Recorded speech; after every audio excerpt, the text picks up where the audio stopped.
Okay, so let's move on to our next question. And I'm trying to put times in because I see that's what you want me to do. Okay, this one's from Leah. And she said, let's talk compensation opportunities, AKA points of sale. How many places on social, on your website, your email list, do you have the ability for people to buy from you? I get tripwires and sales to your list, but what else? And before we dive into this is something that I literally mapped out a 3-month plan of how I'm going to increase opportunities for people to find my stuff so they can buy. All over the place. Everywhere. Everywhere. Because here's the thing. Normal people, again, let's remember, our audiences are not bloggers. Bloggers do know all the tricks in the book. They're looking for those kinds of things. Marketers, we're looking for those kinds of things. We're looking for kind of like the sneaky little, like sneaky opportunities to sneak in and be like, hey, I'm a normal person just like you. What's up? But normal people are like reading it like, man, that Caroline, she took time out of her day to write to me personally. Oh, look, there's a button. I can buy something of hers. Thank you so much. This is exactly what I needed. So you have to take off the blogger hat, put on the normal human hat, and look at it from that sense. So there's a lot of like strategic things that bloggers are talking about. And I said this to Tracy yesterday. We were talking about the right things to have on sales pages and the right colors. And I know that was a thread inside of the Facebook group also.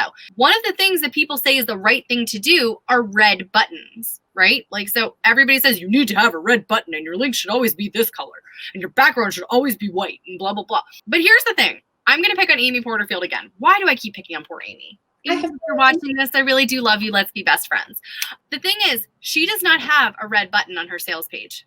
Same thing with Stu McLaren. On the Tribe membership page that Tracy and I both bought gladly, there wasn't a red button in sight. No. Did that deter us from buying? No. What did deter? Like, there was like just give me the button to click buy. Yeah. That was what we were thinking, was show me how to give you money. I don't need to. Why did you feel that way? What made us so willing to buy from him? Because of the bullet points, because of the pain points, because of the product description, because of the product informational stack. That's what it wasn't. The colors. Nope. It wasn't the buttons. It wasn't any of that stuff. It was the pain points that matched my pain points and the solutions that this product promised to deliver on. Yep. If Stu had only ever sent out one email with a button to buy Tribe, I mean, I don't even know what that would have done to his sale rate, but it definitely, like, it would have easily cut it in. Oh, easily. By like 80%, I would imagine. Because here's the thing. If you don't know that something's for sale, you can't buy. Do you know how many people I have heard on the last day of my sale? Like, oh my gosh, I didn't realize that this was the last day. I didn't get any of these emails. I just saw it now. Can I still get in? Okay. But that's the thing we have to remember. Not everybody is sitting there like looking for that email. Like, oh my gosh, I know that. Especially now with all the Black Friday and Christmas stuff coming in our inboxes. Our emails get buried like that. So you have to work even harder this time of year, I think. So as far as how many places, in every single social media post. In every single email or PS or, you need a CTA. It doesn't always have to be money. No. You can send them to the freebie and let the tripwire be the bad guy and sell the product. Or you could just tell them, like, go over to my blog. Once they're on your blog, if they're from Facebook and they're going over to your blog, what are the chances that they're going to sign up for your freebie? They're pretty high. Pretty high. Pretty high. If they go to the blog to read the post, they're going to click on the freebie that goes with that post. And I can honestly say from like a user standpoint, because that's what we're all thinking about, right? The only time that I've ever gotten like annoyed on someone's page is when it's attack ads. Like not just ads, but like attack opt-ins. Yeah. So there was one at the top and it flashed and shook. And then I clicked X on that, which I don't usually do. But if it's shaking at me, I'm going to click X. And then there was one that took over the whole page and made everything else black, and I clicked X on that. And then there was another one that was a slide in. This all happened within like a minute of being on this blog that I'm there to read a freaking recipe for. Like, Right. this is overkill. This is too much. But I wasn't their target email subscriber. Yeah. There's no way that I would have been that person's target email subscriber. However, I'm there to read your stuff. That was the only time that it was annoying to me, like, ever. I never even get annoyed if I'm reading someone's blog post and it's a new opt-in box after every paragraph. I don't care about that. I don't care if you have a big button at the top after every paragraph that says, find my newest freebie here. That has never bothered me. If I'm there for a purpose, it's not detracting from it. When you're detracting from what I'm reading, that's when it becomes problematic. So when it's distracting me from actually being on your site and forming that relationship with you where I would feel comfortable giving you my email address, if it's detracting from that, then I'm not going to sign up. Yeah, I think that's a really good point to make. So what I would do, because I'm all about putting stuff into action. So I would make a list of all the platforms that you are using to get page views to your blog. So it's your blog post, it's your newsletters, it's your social media, and I would make sure I have a CTA process set up for each of those platforms. So when you're on Facebook and you're like, okay, I need a CTA, then I have a freebie that I can put here. I have a product that I can put here.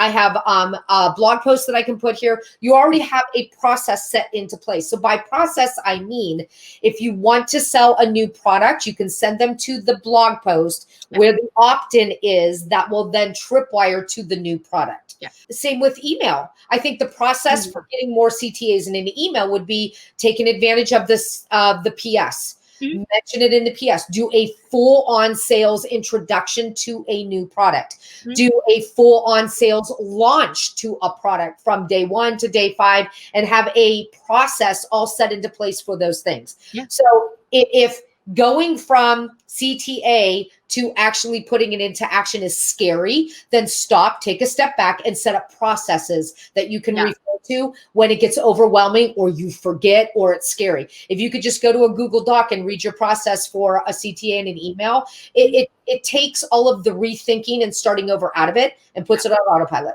Oh yeah. The story. It really does. And that's at the end of the day, like, the goal is you want to get people to take action that will make you money. Yes. There's nothing wrong with that, guys. Okay. Let's nothing wrong with that. No. If you're a waitress, you don't wait tables because you love it. You wait tables because it's your job. We are bloggers. We do it because we love it, but we're doing this to support our families as a viable online business. It's a business. It's your income. At the end of the day, there is nothing wrong with that. But I see people saying, like, the only things that are like really frustrating are when you're on a recipe site and it is attack ads. But think about it from like the stance of like the recipe blogger. Let's think of it. Let's put back on our business hats really quick. That's their source of income. Recipe bloggers, it's hard to grow an email list and it's hard to make a lot of money from an email list. Unless you have products, and it's hard to sell products. Yeah. And that could be a limiting belief from us. Ignore us if that's the case, if you don't have a limiting belief around that. But that's where their bread and butter comes from, is from ads. Yeah, so I think maybe if we're a little more, commiserate just a bit at how hard it is to make an income with our sites and cut them a little bit of slack, ignore the ads, no matter how annoying they are. I think most recipe bloggers are now doing a link at the top that says, click here to jump to the printable recipe, which I find very helpful. I find that helpful too. Now, Marjorie said, limiting belief, my favorite recipe blogger I've bought $200 courses from, and now I'm in her membership group. Oh, that's awesome. That's awesome. That is awesome. It really wasn't my limiting belief. I just am clueless. I mean, I still have 2 meal plan subscriptions that I still use. Oh, is that what they sell, meal plans? I mean, I think of one of my favorite people was Against All Grain is Danielle Walker. She does paleo stuff. So it's all grain free. It's not carb free, but I do have a keto book that I got from a keto blogger. Like, that's how they start. They start with the blog and go into an actual recipe book, which I think is hilarious and awesome and so cool, proving what can be done when you have an online platform.